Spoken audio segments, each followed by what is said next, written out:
Hola, vamos a ver el tema número 10. Empezamos con el bloque de terapias no convencionales en el que veremos eh, tratamientos sistémicos uno y 2. Este primer tema de la unidad didáctica 4 se irá sobre todo eh, enfocado a la hipnosis, pero sobre todo es una introducción a cómo empieza a utilizarse la comunicación en la terapia, un tipo de comunicación concreta, terapéutica, ¿vale? Entonces, vamos allá.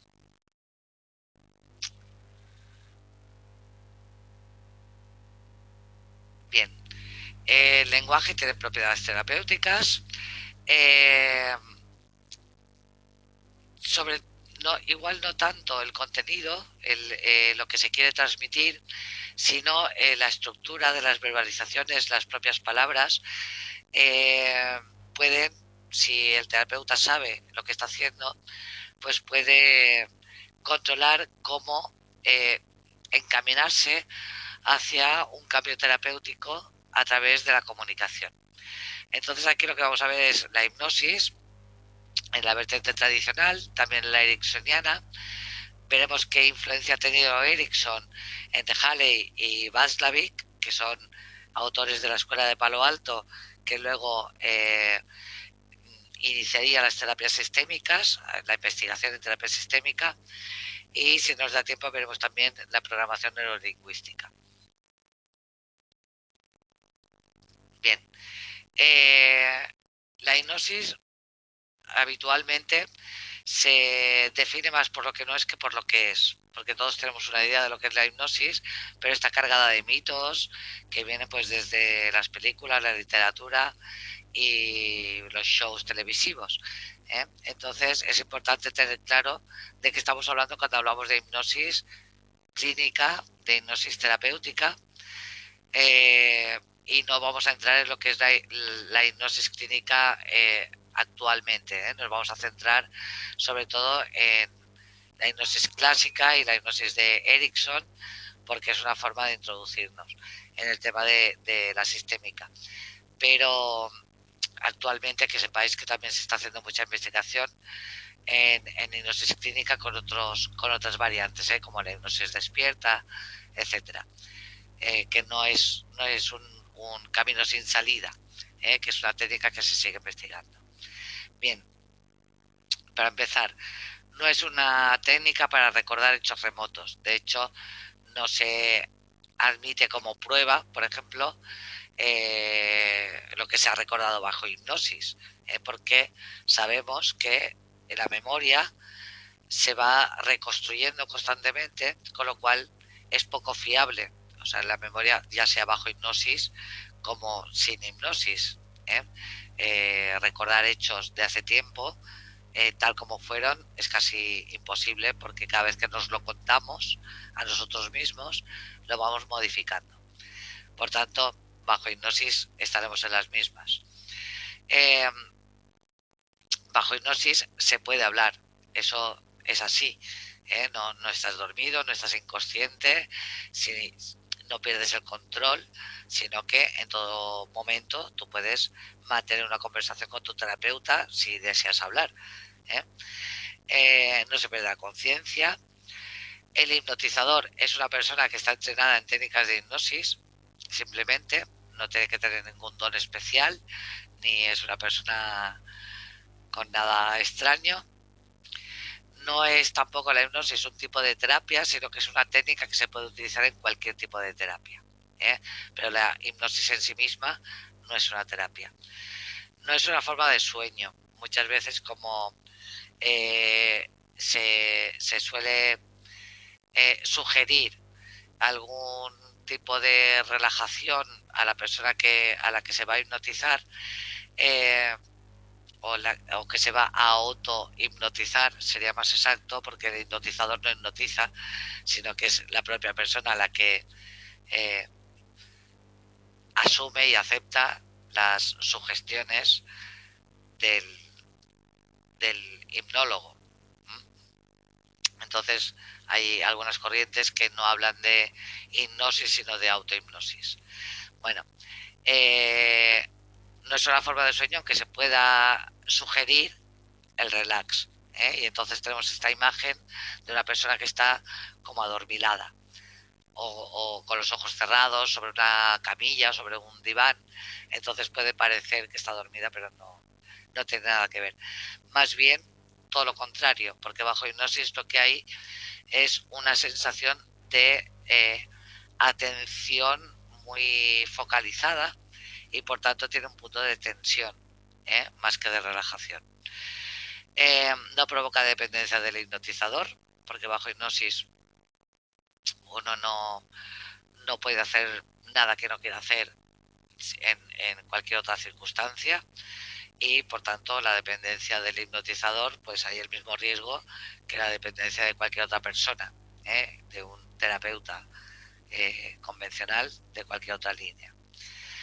Eh, no requiere rituales ni condiciones de silencio, aunque eh, algunos hipnólogos sí que utilizan algún tipo de ritual. No me refiero a rituales de velas y tal, sino de protocolo, ¿vale?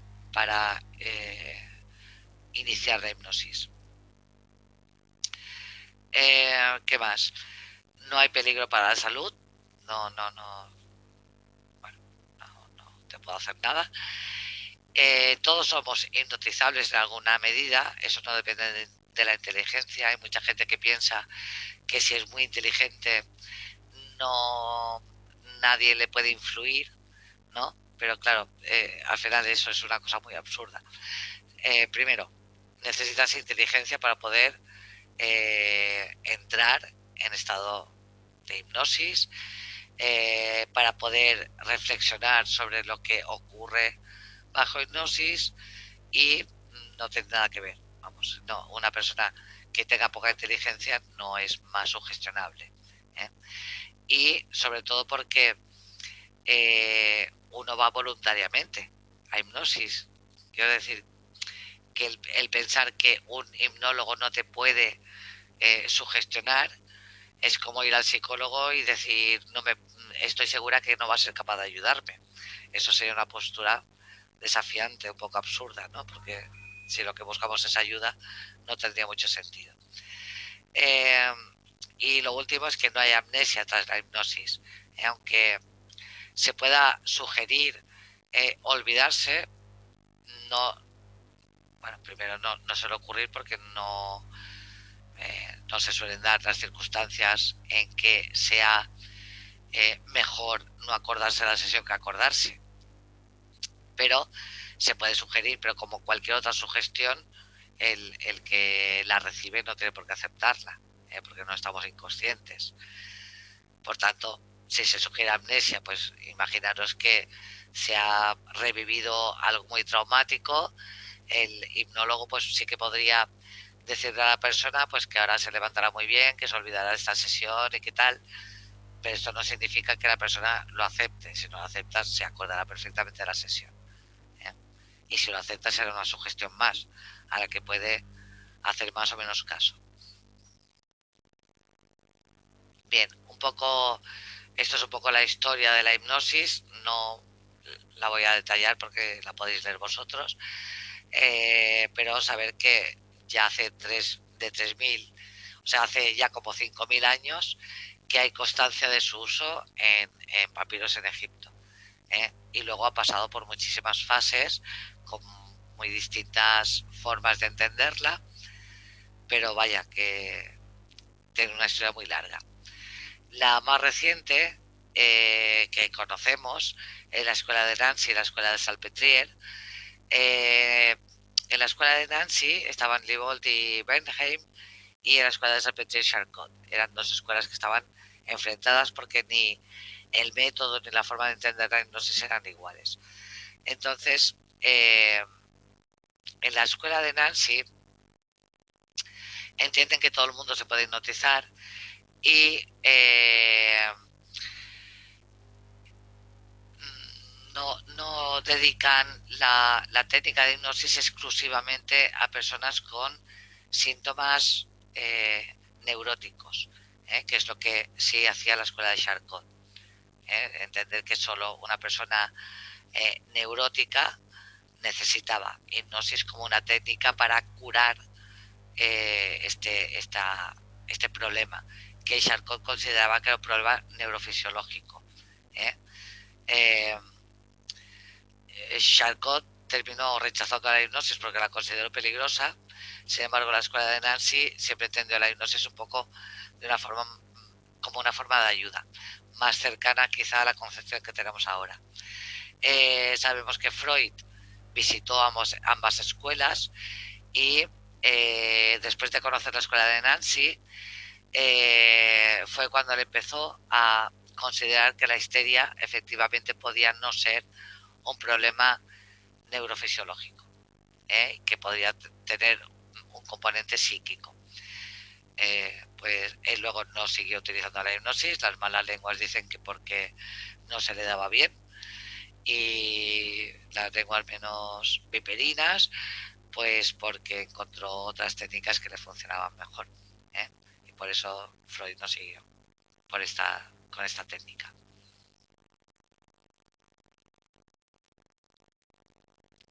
A ver si me paso la página. Bien, a partir de ahí, bueno, pues ha ido evolucionando. Eh, Actualmente la hipnosis tiene reconocimiento en ámbitos clínicos, educativos, de trabajo, de deportes. Durante toda la segunda mitad del siglo XX ha cogido fuerza porque sabemos que las sugestiones hechas de una manera o de otras, se llamen hipnosis o conversación, como lo llamaría Erickson, eh, pues las sugestiones pueden ayudarte. Por ejemplo, en el mundo del deporte, los deportistas eh, eh, reciben sugestiones de éxito para darse confianza, seguridad y para tener un buen resultado en una competición, ¿no? En fin, que se puede utilizar para muchas cosas. Eh, la APA, en la página 431-432, por no quedarnos en una definición, porque ya hemos visto lo que no es,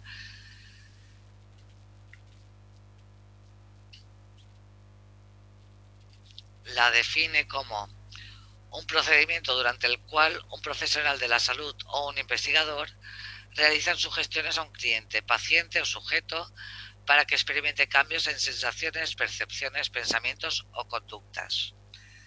Bueno, y a partir de aquí ya empieza a explicar cómo es el contexto hipnótico, y que hay un procedimiento de inducción habitualmente, que es cuando yo os decía que a veces sí que hay un ritual, más un procedimiento, un protocolo, eh, y explica que las personas responden a la hipnosis de diferentes formas, que algunas la describen como una experiencia alterada, como un estado alterado de conciencia, y otros como un estado normal de concentración de la atención, en la que se sienten tranquilos y relajados.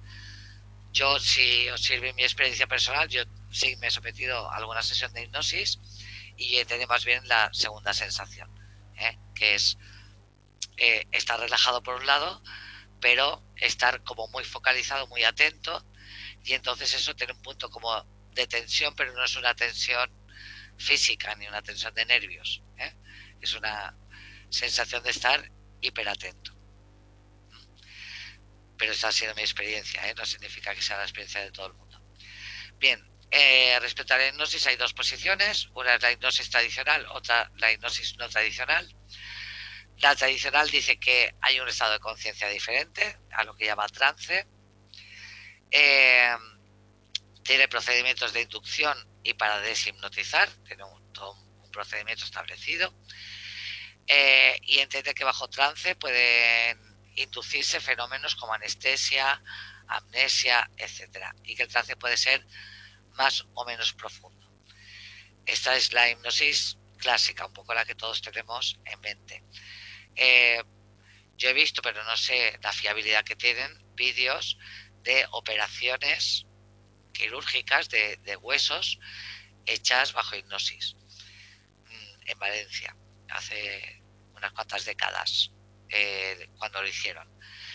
Y bueno, pues una paciente que tenía alergia a la anestesia, con lo cual no se podía operar con anestesia y la operaban con hipnosis. No os puedo garantizar que el vídeo no tenga ninguna manipulación, pero parecía bastante serio. Pues bueno, ahí lo dejo, quien quiera investigar que investigue. Respecto a la hipnosis no tradicional, considera que el estado de conciencia es exactamente igual en la vigilia que durante la hipnosis, que todo el mundo desarrolla expectativas y actitudes hacia las sugestiones, eso puede favorecer o entorpecer el trabajo de sugestión, y consideran que no requiere ningún concepto hipotético diferente que nos explique por la psicología cognitiva y social, porque al final la sugestión está en cualquier relación comunicativa que tengamos con otro ser humano, y que nos afecte o nos convenza o nos haga cambiar de actitud es algo que pasa cotidianamente. Por tanto, bueno, pues desde esta posición consideran que es solo un procedimiento en el que hay una conversación que puede tener efectos sugestivos. Bien, hay más o menos un acuerdo respecto a las fases del proceso, que el proceso de hipnosis pasa por una serie de fases con variaciones según el modelo de que se trate. Normalmente siempre se hacen pruebas de sugestionabilidad, permiten identificar la mejor manera para sugestionar a una persona concreta según su modalidad sensorial o su patrón hipnótico. Imaginaros, por ejemplo, que una persona queremos hacer una sugestión de tranquilidad porque estamos trabajando un tema de ansiedad y lo que queremos es que experimente una sensación de relax, de tranquilidad, de sosiego, ¿no? Y antes de y empezamos a saco sin hacer ningún tipo de prueba, y lo que le sugerimos es que tenga, pues que visualice un lago con una barca, ¿no? Algo que a nosotros sí que nos sugiere calma. Pero esta persona quizá la imagen del barco con de la barca en el agua le da terror. O igual una imagen tan visual no le dice nada, porque es una persona muy auditiva, o porque es una persona muy kinestésica, que lo que una persona kinestésica es la persona que sus verbalizaciones y su forma de comunicarse tiene que ver con la acción, más que con lo visual y más que con lo auditivo. Esto, la programación neurolingüística, si nos da tiempo la veremos al final, lo trabaja muy bien y nos explican cómo detectar cuando una persona es kinestésica, auditiva o visual, ¿no? Si la escuchamos hablar, pues más o menos nos daremos cuenta. La kinestésica te puede decir, voy en una barca, estoy remando en un lago, primero llego al centro, ¿no? Y se centra en acciones. Sin embargo, la persona visual pues te explicará, pues mira, hay un cielo azul, hay nubes, no sé qué, el agua está tranquila y te hará una fotografía, te comunicará una fotografía de ese momento. Y una persona auditiva, pues es posible que haga más hincapié en los sonidos que está escuchando, se oye el murmullo del agua, el chapoteo de los patos que están por allí, el viento susurra, ¿no? Y te hará este tipo de verbalizaciones. Para una persona kinestésica es mucho más fácil la sugestión si le hablas con el mismo idioma que utiliza, si encajas dentro de su sistema, que si lo haces desde el tuyo. Por eso las pruebas de sugestionabilidad son importantes. También veremos qué cosas, podemos ver cómo le resulta más fácil entrar en hipnosis o qué barreras hay que ir superando. Por ejemplo, hay gente que te dice, pero yo soy incapaz de relajarme. Bueno, pues igual con esa persona, antes de empezar con hipnosis, tenemos que probar alguna técnica de relajación para que no vaya, no porque haga falta, sino porque tiene que ir tranquila y confiada y confiar en el hipnólogo para entrar en la sesión y que de verdad le resulte útil. Vale, una vez hechas las pruebas de sugestionabilidad, la inducción en el método tradicional pues tiene un ritual para producir el trance. Por ejemplo, hay diferencias entre unos y otros, pero pues por ejemplo uno puede ir sugiriendo pues que vamos a ir bajando hacia otro inconsciente. Imagínate una escalera, cada escalón es un paso más hacia tu inconsciente.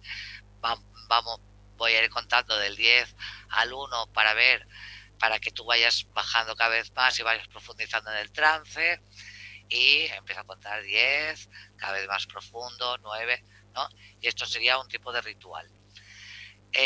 Sin embargo, las técnicas de inducción más naturalistas crean respuestas hipnóticas a partir de patrones de comunicación que centren la atención del paciente en experiencias significativas. Podría ser, pues si el paciente viene, eh, por ejemplo, con un problema de ansiedad, ¿no?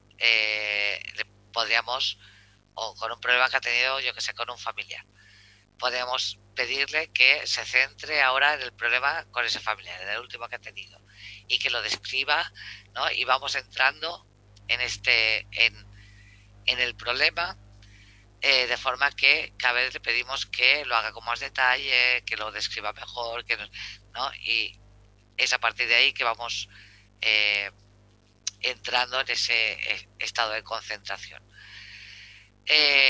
Otro paso es la profundización de la hipnosis. Lo que se busca es profundizar o ampliar las sensaciones que se han originado en el trance. Luego ya están las propias sugestiones terapéuticas, que son relativas al problema por el que se nos consulta y pueden tener el objetivo de paliar síntomas o cambiar conductas o cambiar actitudes. ¿eh? Eh, Imaginemos una persona que quiere dejar de fumar y podemos hacer, una vez hayamos visto pruebas de sugestionabilidad y hayamos comprobado lo que necesitemos, pues les podríamos hacer algún tipo de sugestión, si a esta persona le funciona, eh, de imaginar, por ejemplo, de imaginarse los pulmones sanos, limpios. Imagínate que estás respirando, ¿no? Y le vas haciendo ese tipo de sugestiones que le motiven a ir hacia ese camino. Es solo un ejemplo. Y luego la última etapa, que sería deshipnotizar. Deshipnotizar, pues claro, para los más clásicos que consideran que han entrado en trance, pues hay que salir del trance. Pero en cualquier caso, los naturalistas también hacen una finalización de la hipnosis y normalmente es como reorientar a la persona a la sala donde está, porque ha estado muy concentrada en otro tema totalmente diferente, ¿eh? Y pues es reubicarla, y normalmente se hacen sugestiones de bienestar, ahora te sentirás muy bien, estarás relajado, estarás tranquilo, eh, puedes mantener los ojos cerrados durante un ratito mientras vas moviendo ligeramente las manos, en fin, igual que haríamos seguramente pues con una meditación, ¿eh?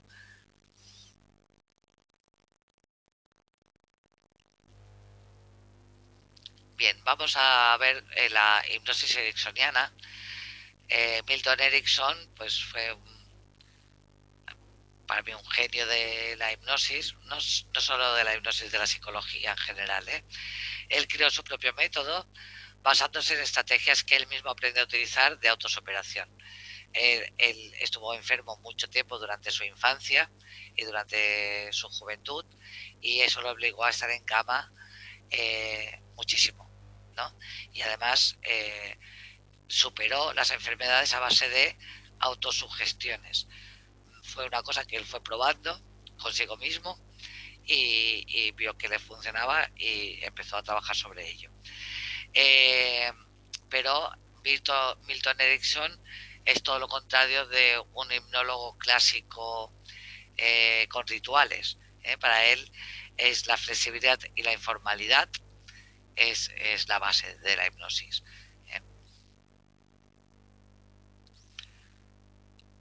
Bien, dice, el trance permite al operador, al hipnólogo, evocar de forma controlada los mismos mecanismos mentales que funcionan de forma espontánea en la vida cotidiana. O sea, lo que se va a buscar es esos mecanismos que en la vida cotidiana nosotros utilizamos constantemente, porque cuando decimos, venga, tengo que ir al gimnasio, y nos hacemos este tipo de... nos estamos sugestionando, estamos haciendo lo mismo que un hipnólogo de otra manera. Por tanto, es algo que hacemos de forma natural. El cliente es el que establece los objetivos y el que accede a experimentar el estado de trance, y el terapeuta se limita a emplear los recursos emocionales del cliente que fueron útiles en situaciones anteriores y transferirlos a la problemática actual para resolverla.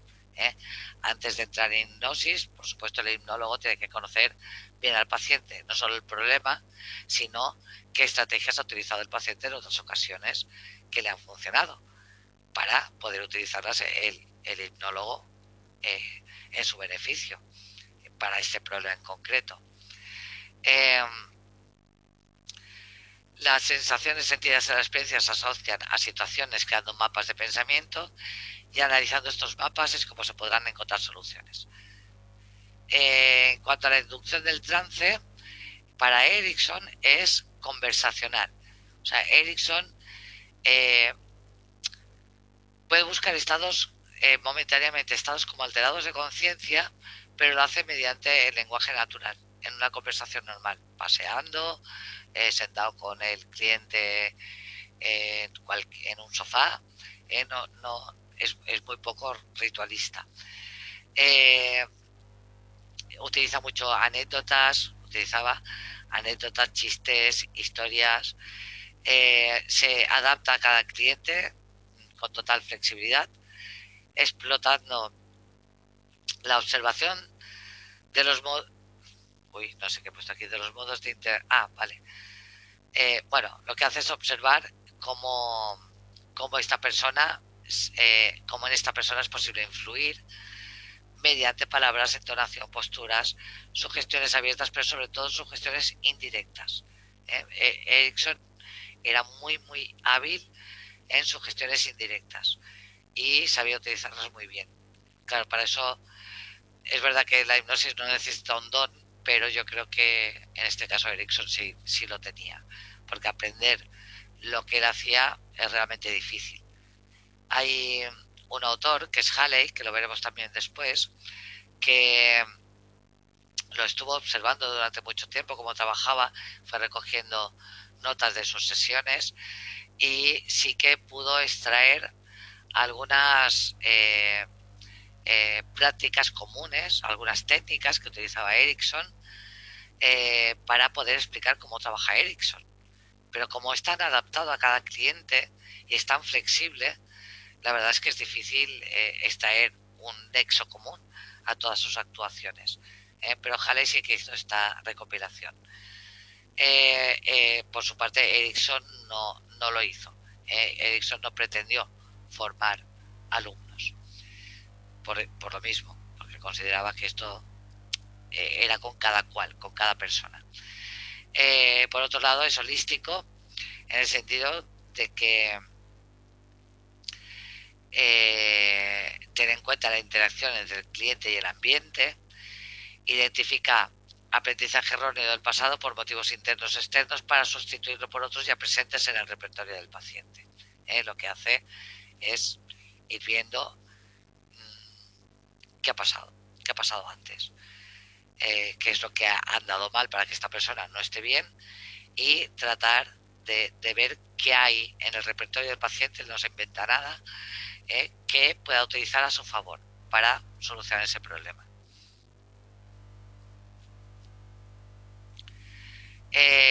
Para Erickson había 3 elementos necesarios. Uno es el consentimiento del cliente, que a veces es implícito, no explícito, porque en ocasiones pues no, no se hace una sesión eh, formal, sino informal. Pero el hecho de que el cliente te demuestre su confianza, esté dispuesto a escucharte, te pida consejos, es una forma de estar aceptando sugestiones.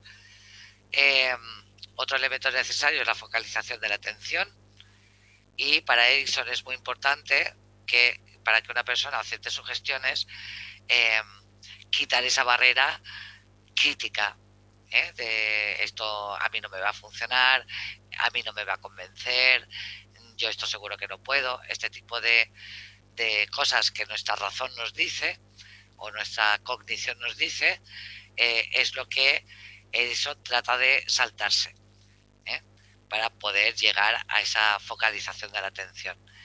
Y por último, el último elemento sería la sugestión, en la que para él es mucho más importante la estructura de la sugestión que el contenido. ¿eh? No es lo mismo hablar en primera, segunda o tercera persona que hacer una invitación, una pregunta, dar una orden. La forma que tenga el tono, todo lo paraverbal va a ser importante a la hora de hacer sugestiones. Eh,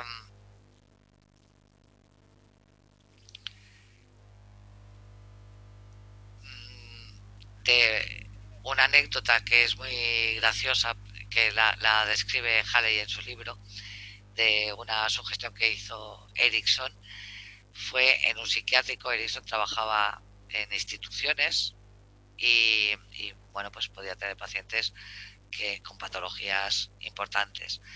Y tenía un paciente que decía que él era Jesucristo y estaba totalmente convencido. En la institución se buscaba pues que los residentes participaran en ocupaciones, en talleres ocupacionales como carpintería, albañilería, electricidad, los que fueran, pues porque era una ayuda dentro de la terapia. Y este Jesucristo pues se negaba rotundamente a participar en los talleres. Y entonces Erickson, un día hablando con él, le dijo: pues siendo el hijo de Jesucristo, tu padre tenía una carpintería, habrás aprendido algo, ¿no? Y bueno, me parece genial porque consiguió que participara en carpintería, porque negarse a trabajar en carpintería implicaba reconocer que no sabía trabajar en carpintería, y no saber trabajar en carpintería hubiera implicado eh, reconocer que no es hijo de José, ¿vale? Y si quería mantener que era Jesucristo, pues al final lo coherente era trabajar en carpintería. Pero si os fijáis, no es una forma directiva, ni siquiera es una forma retorcida de voy a que te des cuenta de la lógica que tiene esto, sino que simplemente le hace una pregunta. Ah, pues tu padre era José y tenía una carpintería, ¿no? Pues oye, tú debes saber de carpintería entonces. Y ahí ya lo ha enganchado en un compromiso con su personaje, ¿vale? Para conseguir otra cosa. Bueno, simplemente como anécdota de los casos de cómo trabajaba Erickson. Sus contribuciones más destacadas es que tiene una concepción naturalista del trance, lo entiende como un proceso natural, entiende que mediante el diálogo se puede acceder a destrezas y habilidades automatizadas para descomponerla en sus pasos estructurales y poderlas aplicar a problemas que uno tiene ahora. No somos normalmente conscientes de todas las habilidades que ponemos en juego de forma habitual. Imaginaros que una persona os dice que es que no sirve para estudiar y está muy ofuscada, y el problema por el que os consulta es que quiere estudiar pero que no vale y que piensa que tiene un problema ahí. Sin embargo, es una magnífica cocinera. Bueno, pues para ser una magnífica cocinera es necesaria la memoria, ¿no? Y es necesario haber aprendido.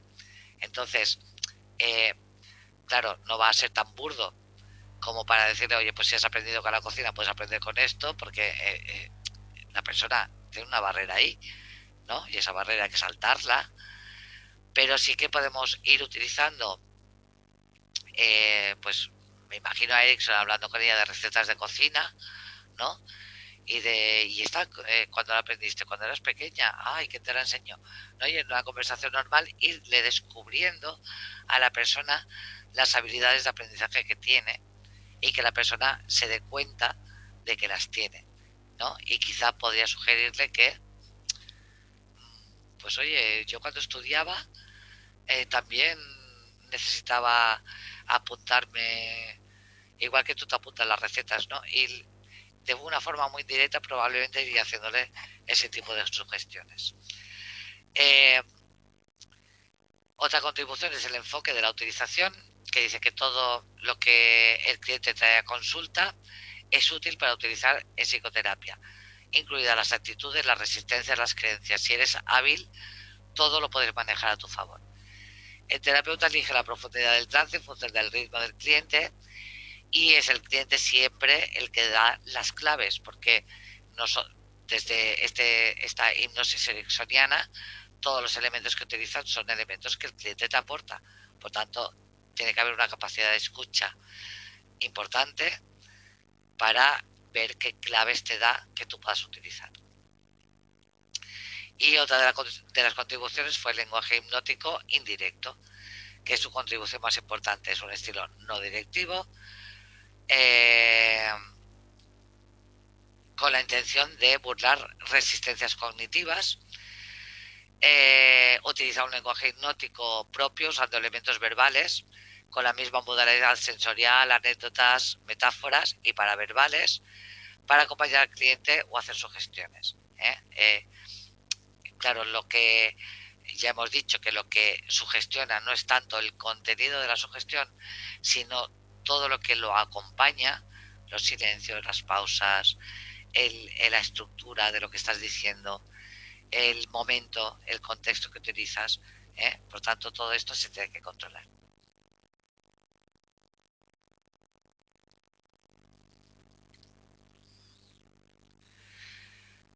Eh, bueno, el, esta de momento me la voy a saltar.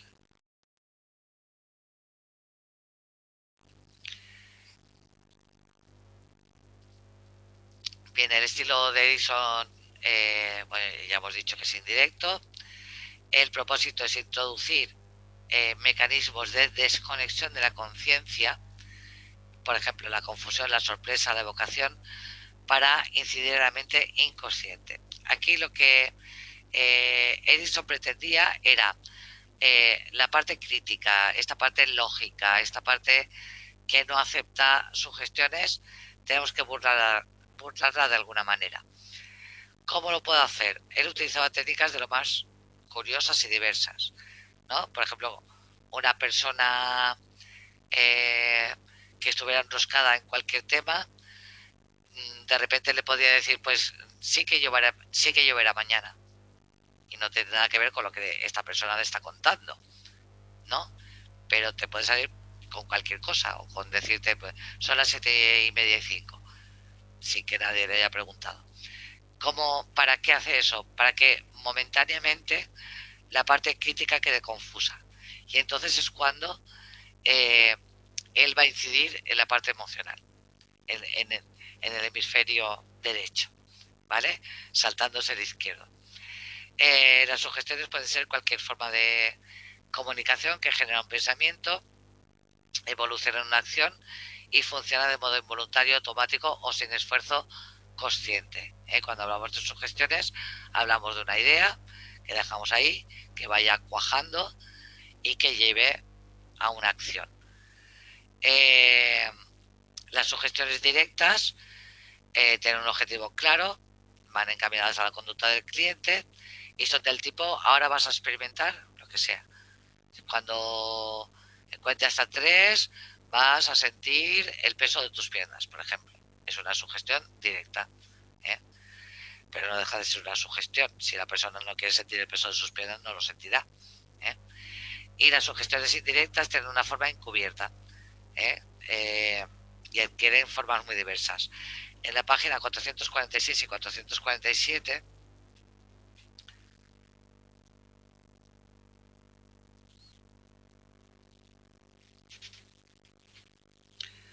tenéis patrones de lenguaje hipnótico que son propios de Erickson, como los truismos, la elección ilusoria, el non sequitur, las sugestiones abiertas, la oposición de los opuestos.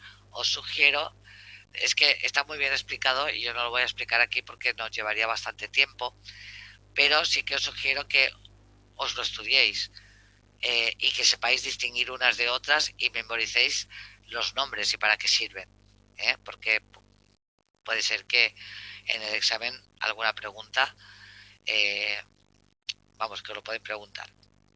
Por ejemplo, la elección ilusoria consiste en invitar a elegir una alternativa de respuesta que resulte inescapable.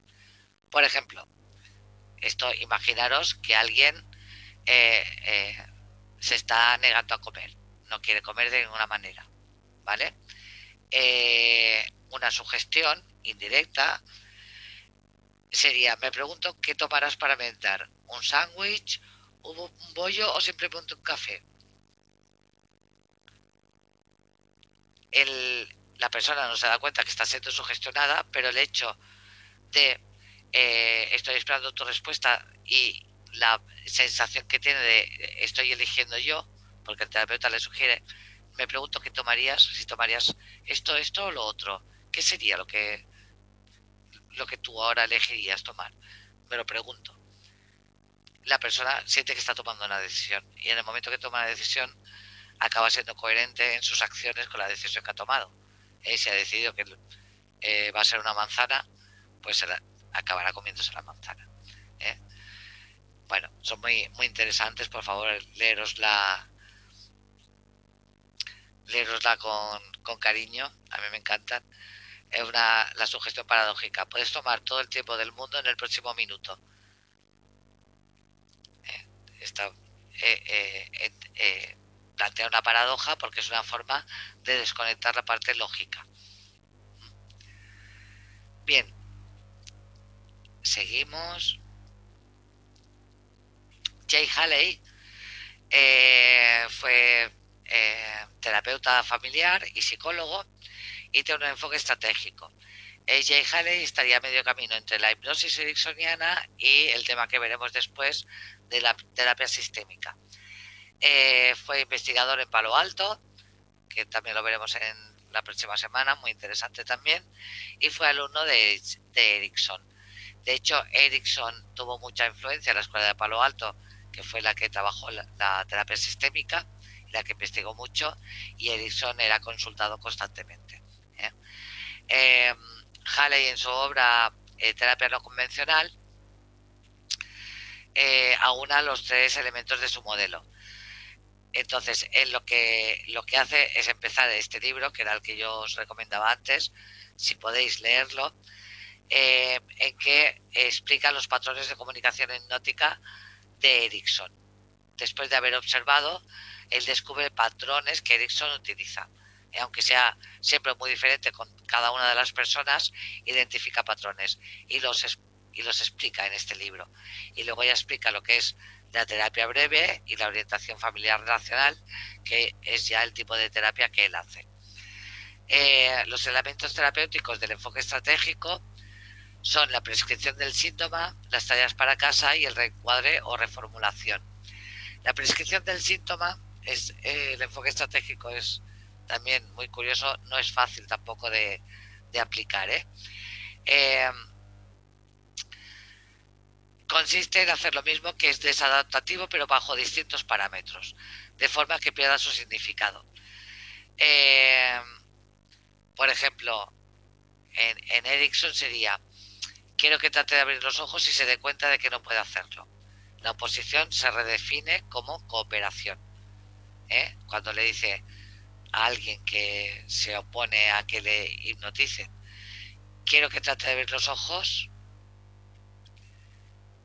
y se dé cuenta que no puede hacerlo. Si abre los ojos, está haciendo lo que le dice el terapeuta. Si no abre los ojos, tiene que admitir que está haciendo lo que dice el terapeuta, que es que no puede hacerlo.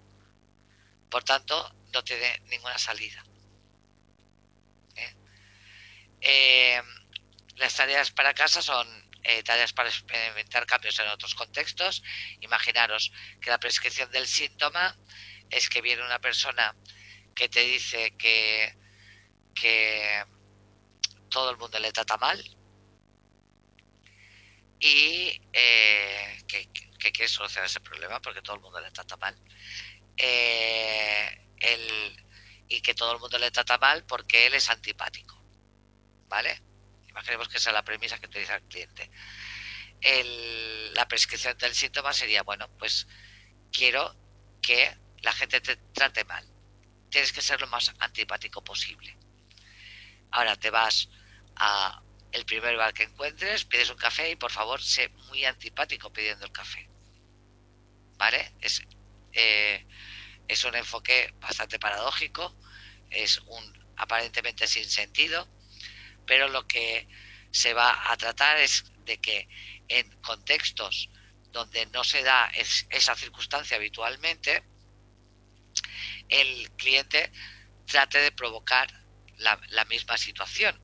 Pero claro, como es un contexto diferente, la situación no se va a dar de la misma manera, con lo cual va a desconfirmar la creencia del paciente. Porque por muy antipático que pretenda ser este hombre tomando café, como no quiere que le traten mal, no va a conseguir ser muy antipático. Y es muy poco probable que el de la cafetería acabe tratándolo tan mal como él piensa que le trata a todo el mundo. ¿Vale? Entonces, mediante esa tarea para casa, lo que se busca es que el paciente llegue por su cuenta a la conclusión de, en algunas circunstancias o con determinadas personas, yo me siento maltratado, pero no es algo que me pase siempre y en todos los contextos, ni tiene una causa en mí, ¿no? En este ejemplo concreto. Enfoques estratégicos, bueno, en muchos sí se tratan muchos tipos de problemas. Por otro lado, tenemos ya en la escuela de Palo Alto a Gregory Bateson y a Václavic. Yo a Bateson la verdad es que no lo he leído, pero a Václavic sí y me encanta. Bateson, por lo visto, también es muy interesante, pero no he tenido tiempo aún de profundizar. Bueno, él estudiaba los patrones de comunicación de las tribus de Bali y de Guinea. Y junto a Don Jackson trabajan los patrones de comunicación en esquizofrenia. Veréis en el próximo tema que las terapias sistémicas se basan en patrones de comunicación y no en el individuo, sino en cómo interactúa con otros. Y esto es parte de Bateson. Propone la teoría de doble vínculo, que la veremos con más detenimiento la próxima semana. Y busca con esto un cambio de conciencia a la relación comunicacional, que implica un cambio en la concepción de la enfermedad mental. Claro, hasta la fecha, hasta que se empezó a investigar desde el punto de vista de la comunicación o de las interacciones comunicativas, siempre se había puesto el foco desde todas las terapias, la conductual, la cognitiva, la psicoanalítica, la humanista, en la persona y en qué problema tenía la persona. Ahora, de hecho, lo que propone es un enfoque absolutamente novedoso, que es no me importa la persona, me importa cómo se comunica esta persona con esta otra. O dentro de su sistema familiar o dentro de su contexto laboral. Cómo es el patrón de comunicación entre estas personas. Por tanto, el foco deja de ponerse en el individuo para ponerse en el grupo. Y deja de observarse el síntoma del individuo para empezar a observar qué patrones de comunicación son patológicos. Patrones de comunicación, no personas. Este tema se ha trabajado muchísimo en la esquizofrenia, con muy buenos resultados. Václavic, que es colaborador también en Palo Alto, tiene escritas varias obras, entre ellas la teoría de la comunicación humana. Yo creo que es un clásico que hay que leer y que es el germen del constructivismo, aunque investigó para terapia sistémica, da un paso más hacia el constructivismo Václavic. El libro es la realidad, el lenguaje del cambio y el arte de amargarse la vida. Todo esto son obras de Václavic. Más profundas, más académicas, teoría de la comunicación humana y el lenguaje del cambio. Y si os queréis divertir y aprender y pasar un buen rato, el arte de amargarse la vida es un libro muy simpático, con el que aprenderéis mucho también, pero está escrito como más de difusión, tiene otro tipo de lenguaje. Erickson tuvo mucha influencia en Václavic, que entiende que cualquier secuencia de comunicación puede ser hipnótica, que las propiedades del lenguaje son terapéuticas en sí mismas, no por su contenido, sino por su estructura. Esto lo hemos repetido ya varias veces.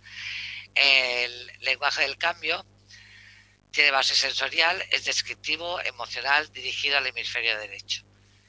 Y la inducción hipnótica distrae al izquierdo mientras se procesan las sugestiones. Lo que hacemos es saltarnos las barreras críticas y lógicas que impiden que la sugestión se acepte desde la parte emocional, de esa parte que nos va a movilizar. Propone a todas las terapias aprender a ampliar el lenguaje del paciente, evitar las negaciones o el uso de formulaciones en negativo, que para el cerebro las negaciones son poco comprensibles, introducir juegos de palabras, metáforas, historias e insinuaciones, evitar emplear un lenguaje indicativo y usar uno inyuntivo, que transmite experiencias y no datos. Nos estamos dirigiendo siempre a la parte emocional de la persona. Bueno, y esta última parte, que es la programación neurolingüística, que también utiliza el lenguaje para la persuasión y para la sugestión, pero tiene un enfoque diferente. Los creadores fueron Brandler y Grinder. Pretende explicar cómo interpretamos y cómo nos relacionamos con el mundo, y se inicia siempre con lo que hacen es analizar a las personas que tienen mucho éxito, pues qué cosas hacen, cómo lo hacen, y intentan extraer de ahí pues una comprensión para poder aplicar a nuestra vida cotidiana. Y entonces a partir de ahí concluyen que no es el tipo de terapia el que aporta efectividad, sino el patrón de comunicación el que lo aporta. Ellos observan ahora me he liado yo, perdonad. Aquí habla de la observación que hacen de psicólogos como Pels, Virginia Satir y Milton Erickson. Pero es que además la PNL, aplicados al mundo de la organización, que es donde yo lo he conocido, sí que parte de patrones de actuación de personas exitosas para llegar a conclusiones. Pero esto que os pone aquí es otra cosa. Es que observaron qué es lo que hacían Peirce, que viene de la Gestalt, Virginia Satir, de terapia familiar, y Milton Erickson, de la hipnosis, para comprender que al final no es ni su enfoque psicológico ni lo que hacen dentro de la terapia, sino el cómo se comunican con el paciente, lo que les da el éxito en la terapia. La PNL es un modelo para entender cómo nos comunicamos con el entorno. Se exploran los procesos internos y los filtros entre las personas y la realidad. Y lo que se proponen son procesos para flexibilizar las interpretaciones y para aumentar los recursos personales. No es coaching porque el coaching todavía no se había inventado. La PNL es mucho más antigua, pero podéis estar seguros que todos los coaches beben de estas fuentes, como la programación neurolingüística. Es un método de autodescubrimiento de la propia identidad para entender las relaciones con los demás, y se centra en el logro de motivación para perder miedos obtener autoconfianza, mejorar las relaciones personales, busca el éxito personal en distintos campos, aplicando lo que os decía antes, los patrones de éxito conseguidos o bien por uno mismo, pero en otros ámbitos, o bien patrones que han conseguido, que han puesto en práctica otras personas. Eh, las presuposiciones o los axiomas de la programación neurolingüística, que consideran simplemente como supuestos útiles, no tienen pretensiones de ser eh, una investigación científica a demostrar, es que el mapa no es el territorio. Esto es una frase muy típica de PNL. Dice que no es el territorio sino los mapas mentales de las personas los que limitan. Por ello se estudian los mapas de las personas exitosas a fin de usar los mismos itinerarios si los objetivos son semejantes. Todos tenemos mapas mentales, que son los que estamos utilizando muchas veces en las conductas problema. En ocasiones los utilizamos súper bien, pero a veces no son los que nos conviene tener. Por ejemplo, si quiero estudiar, pero mi mapa mental me dice que yo sirvo para trabajar mecánicamente, pero no para estudiar, pues ahí me estoy limitando yo sola. Este patrón es el que tengo que ir cambiando. Y si yo tengo otro patrón en mi repertorio que puedo utilizar, perfecto. Y si no, tendría que fijarme en quién sí lo tenga. ¿eh? Otra presuposición es que la experiencia tiene una estructura, que captamos el mundo a través de las modalidades visual, auditiva, kinestésica, y que todas estas tienen submodalidades. Y para cada submodalidad hay movimientos oculares. Ellos tienen, algunos ejercicios muy graciosos de hacia dónde movemos los ojos en función de en qué estamos pensando. Entonces, por ejemplo, se pueden detectar las mentiras, dicen ellos, porque normalmente cuando intentamos recordar algo, giramos los ojos hacia la izquierda y hacia arriba, porque intentamos recordarlo con nuestra cabeza. Si intentamos saber cómo nos sentimos emocionalmente, solemos mirar hacia abajo como para recogernos y mirar hacia adentro. Entonces, si miramos hacia arriba y hacia la izquierda, estamos recordando, pero si miramos hacia la derecha, normalmente, no es un patrón fijo para todo el mundo, estamos ideando algo hacia el futuro. Para nosotros la derecha se dirige al futuro. Por tanto, si tú a un niño le preguntas qué hizo ayer y te quiero contar una mentira, no va a mirar hacia la izquierda porque no está recordando, sino que mirará a la derecha porque está inventando lo que te va a contar. ¿Vale? Entonces es una forma graciosa. Si queréis trabajarlo con la familia, os vais a pasar un buen rato.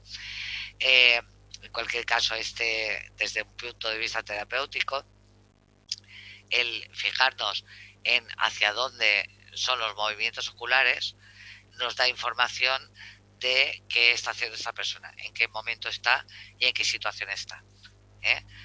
No es lo mismo que esté mirando hacia arriba que esté mirando hacia abajo, porque en un caso estará imaginando y estará creando, y en otro caso estará haciendo una introspección. Desde la PNL, una parte interesante de la comunicación es cómo utilizar lo que hace el otro para mimetizarnos de alguna forma con él y hablar su mismo lenguaje, incluso el no verbal, el corporal. Y si la persona, os lo pongo de ejemplo pero me lo invento, si la persona estuviera haciendo introspección, nosotros no estaríamos así, sino que estaríamos como en la misma actitud reposada, para que fluya esa comunicación. Entiende la PNL que la gente ya dispone de recursos necesarios para llevar a cabo los cambios, que solo tenemos que aprender a aplicarlos a otras situaciones, que todas las conductas tienen una intención positiva, que cuando hemos utilizado una conducta, aunque nos parezca que es lo peor, es porque en algún momento nos ha funcionado esa conducta. Quizá el problema no es la conducta, sino que hay que utilizarla en otro contexto.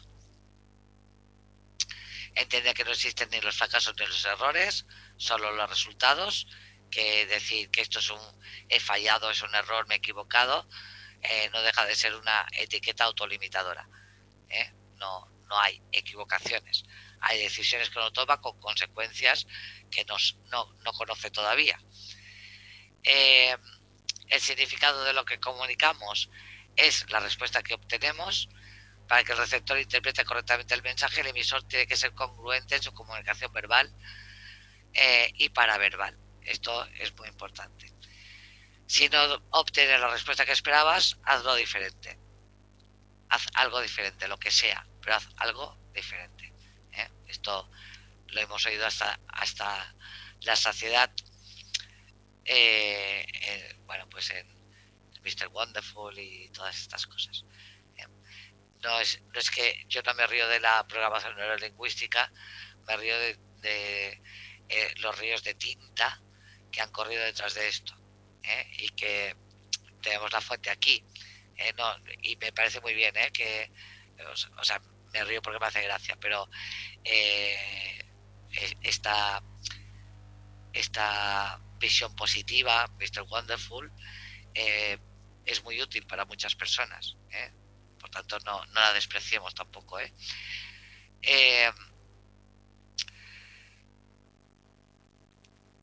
Dice que otra de las bases es que en un sistema el elemento con mayor flexibilidad es el que ejerce mayor influencia. La flexibilidad entiende que es la mejor herramienta terapéutica y que no hay pacientes resistentes sino comunicadores inflexibles. Hay que adaptarse siempre al sistema de referencia del paciente.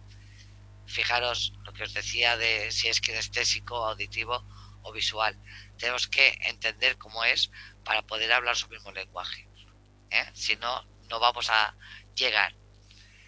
Entiende que la mente y el cuerpo son partes del mismo sistema, no hay una mente separada de un cuerpo, y que la gente se comunica tanto de forma consciente como inconsciente. Es eficaz dirigirnos a ambas partes, a la consciente y a la inconsciente. A la inconsciente como mediante el lenguaje paraverbal y no verbal, que además es mucho más poderoso que el verbal. Si tu interlocutor se tiene que quedar entre dos mensajes que son incongruentes, se quedará con el no verbal, no se quedará con el contenido de lo que le dices. No podemos no comunicar, es el fundamento además también de la terapia sistémica. Dice que la capacidad de cambiar la forma en que experimentamos la realidad es más valiosa que tratar de cambiar el contenido de nuestra experiencia sobre la realidad, que el comportamiento es una cosa y la identidad es otra. Normalmente nos culpamos por, por cómo somos, pero realmente solo podemos cambiar lo que hacemos. Y podemos considerar que cada uno de nosotros está constituido por diferentes partes. Tenemos diferentes facetas con objetivos y recursos propios que pueden usarse para facetas distintas. Por ejemplo, mucha gente es súper competente en el trabajo, pero luego no sabe poner una lavadora. A ver, la competencia la podemos usar en casa también. Mensaje para hombres, por cierto, si me lo permitís. Aplicable a muchísimas cosas. Os lo pongo solo como ejemplo. Y ya acabamos. Esta ya la última diapositiva. Pues nada, espero que os haya parecido interesante el tema y nos vemos la próxima semana. Venga, hasta luego.